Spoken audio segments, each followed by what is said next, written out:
Shalom, shalom to the hopeful elect of Israel. Let us give all praise, glory, and honor to Yahweh, Bahashem, Yahushua, Bahashem, Rachak, Kodash. Double honor to our elders and the apostles of the great millstone. In this lesson, I just want to go into, we think about how all these diehard Christians, right? So-called Christians, those that uphold plantation Christianity, they have a hard-on for love.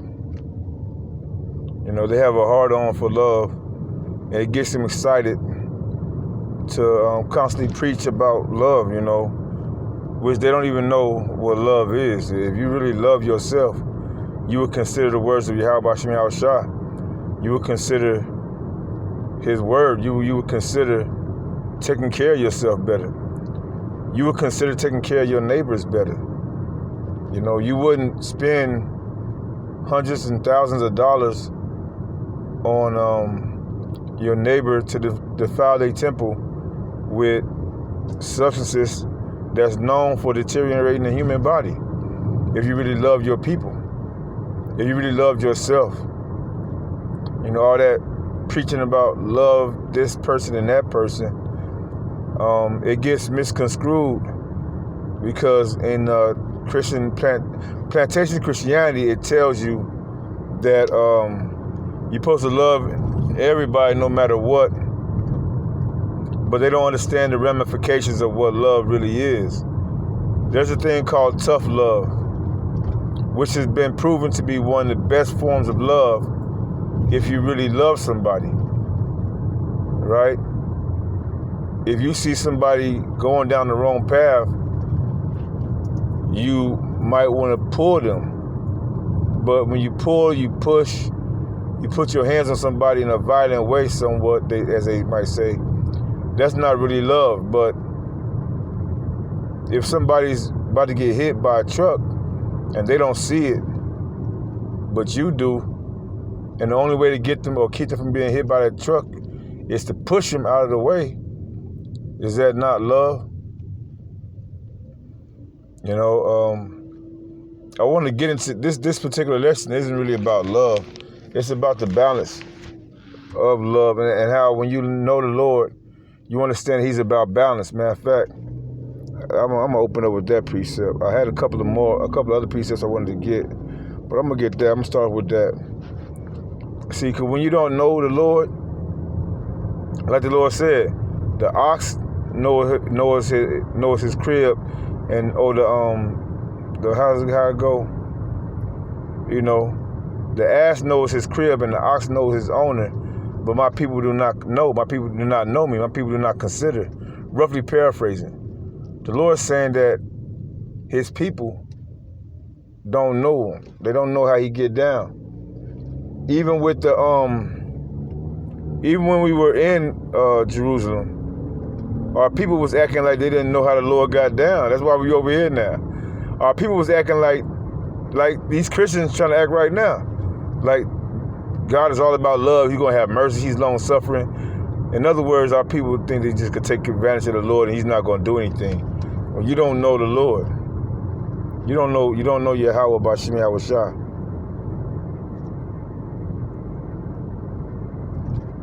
The Lord is balanced. He loves balance. The Lord created the dark. He created the light. The Lord created life. Well, he created all things, so life and death, I'm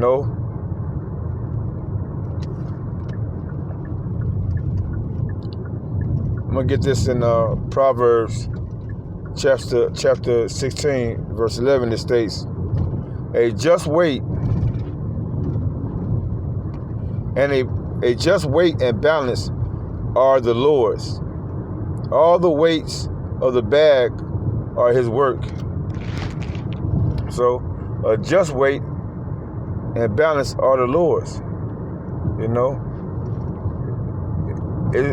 He even in with what he taught Yahweh Shem Yahushua and the elect, the Alahayim, what he taught them was to be balanced, creating the earth, the sea, creating the elements, creating the lights that shine in the firmament, creating the darkness. That was all of the Lord. It was all balanced. It was all done in balance. Animals, the clean animals, the unclean animals, everything, clean and unclean. It was a balance to it. And in the same way with love and hate, that's where I want to get to. The Lord has hate. One of our favorites, Malachi chapter 4, starting at verse 1. The Lord hate Esau Edom, but he loved Jacob, the balance. All right? I want to pull up another precept, or the next precept that I had.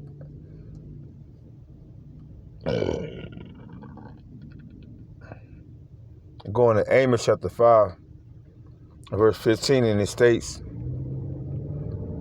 matter of fact, I'm going to open that up. Amos chapter 5, let me start at verse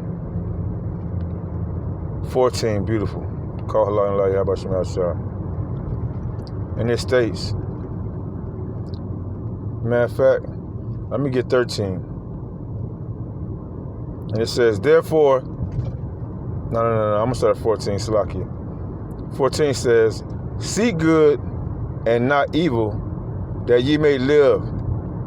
So the Lord, the power, the Most High of hosts, shall be with you as ye have spoken.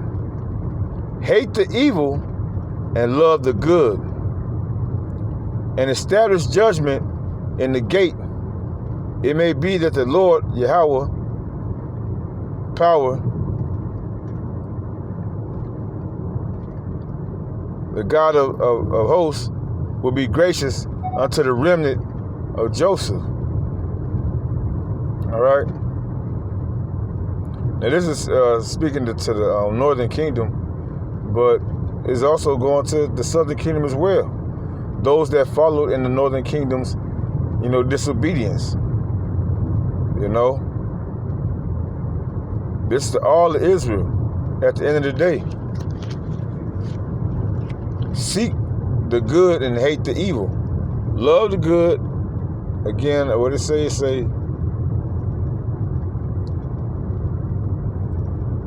It say, hate the evil and love the good. All right? See, that's the balance. You can't just be accepting of everything and say that's God's will. In other words, you don't know God, or you don't know the Heavenly Father. You don't know His only begotten Son. And therefore, what you're doing, what you're putting forth, is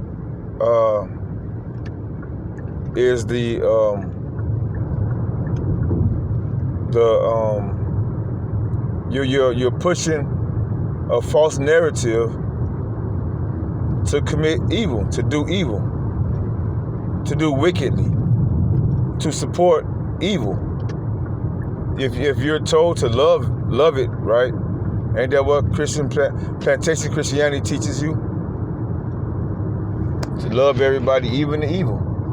There is a certain people on the earth that's just all about evil. That's called the wicked, Esau Edom. Going back to Malachi chapter 4.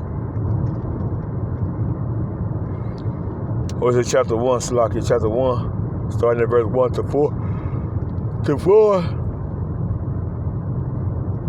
So you have to make up your mind. Are you gonna distinguish between the two?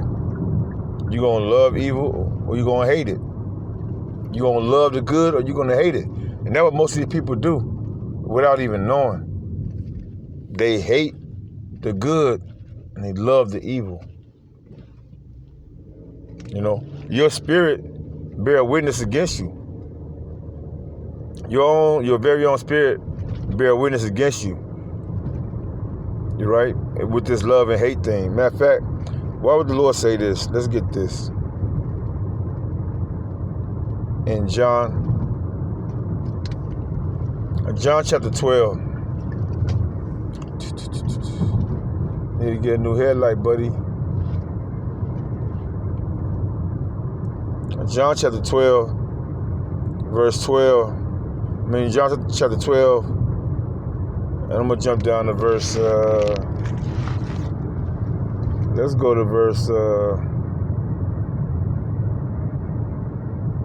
I'll just go to verse 25. It say,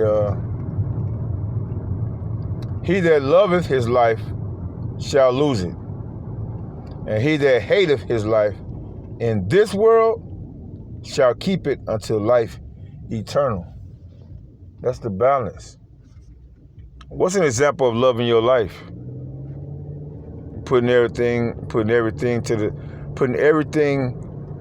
before the Lord in this world, in this life.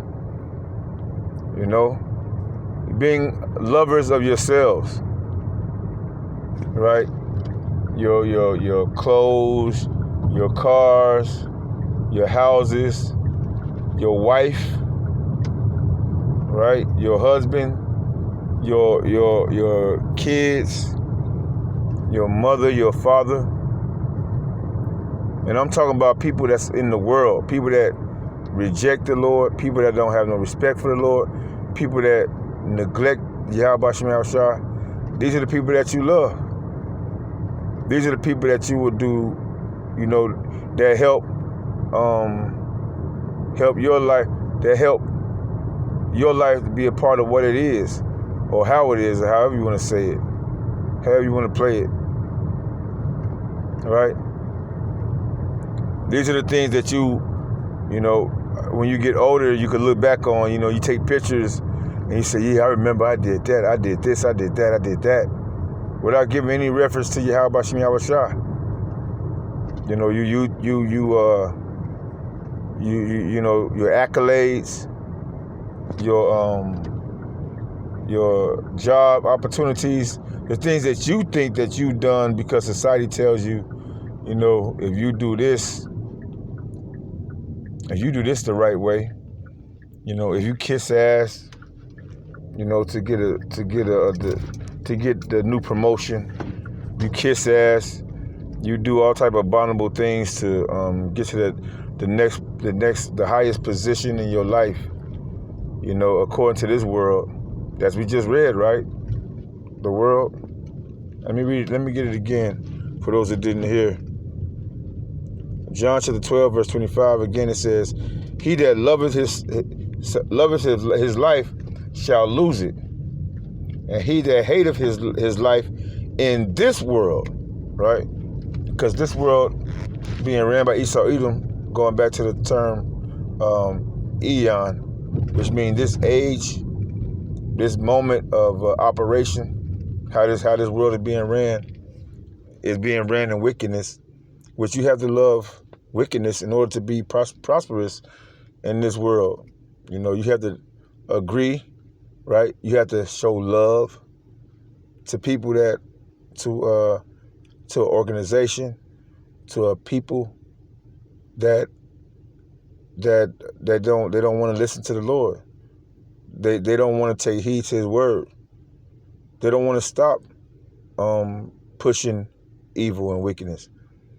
It's okay to smoke. It's okay, you know, if you got the money to pop somebody else's wife. You know, it's okay, you know, to get somebody locked up because, you know, they're a certain way. You know, I mean, there's all type of wickedness going on in this world. You know, you just pick one, and you know it's going off from the Lord. All right? That's you loving your life. You'll do whatever. As long as you got the money, the accolades, you'll do whatever to wrongfully, you know, bear false witness, you know, to wrongfully do anyone around you, even your own loved ones. your so-called loved ones. All right? It's and he that hateth his life in this world shall keep it unto life eternal. And that's the thing, you know. You have to hate, you know, the the pollution that these people told us that we had to live by in order to have a decent life. You have to hate it because, for one, you know it's a lie. All these people, your entertainers and all these people that get these high standard, so-called high standard jobs or whatever, this shit is it's a lie, and that's all it'll ever be.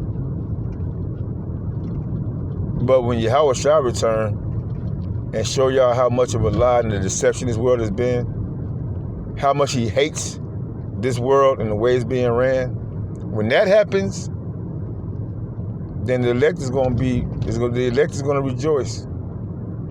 And all of you liars, all of y'all that love oppression, all of y'all that dive inside of that get some kind of benefits or accolades from living in deception. Once you're destroyed because you love this world, this evil ass world, once you're destroyed, the elect is going to see why they sacrifice. The elect is going to see why they suffered. You know, those that suffer in this life has a better outcome in the end. And the thing is, it requires faith. In other words, those that don't like what the Lord has said or what he's saying right now, and they think it's all about love this and love that and love everything, and as if you're not supposed to hate some of this shit. You know, you're not supposed to hate oppression. People are oppressed. You're not supposed to hate deception. Nobody knows who the fuck they are. For real. You know? Everybody believe in God or whatever, or the word of God, but when it comes to somebody, the Lord, breaking down what things mean through his voice, through his prophets, now they got a reason to hate. Shit. That's crazy. But the Lord said, you know, they don't hate y'all, they hate me. So when you look at it, y'all gotta consider what do y'all really love, because evidently the Lord just said y'all don't love him, y'all hate him. And I just want to say, knowing this truth, you have to know and realize that it comes with hate. But the thing is, you gotta learn how to hate the right things. You gotta learn how to hate the right things. Love the good and hate the evil. And Yahweh Shema tells you and shows you what's good and what's evil. All the time. Do I got another precept? No. I think that's all. I'm gonna leave it right there. All right, with that, I'm gonna close out. Giving all praise, glory, and honor to Yahweh, Bashim Yahweh Shah, Bashim Ruchakodash, the one that was impossible, the great millstone. Till next time, call me out Sharala. Wa abba.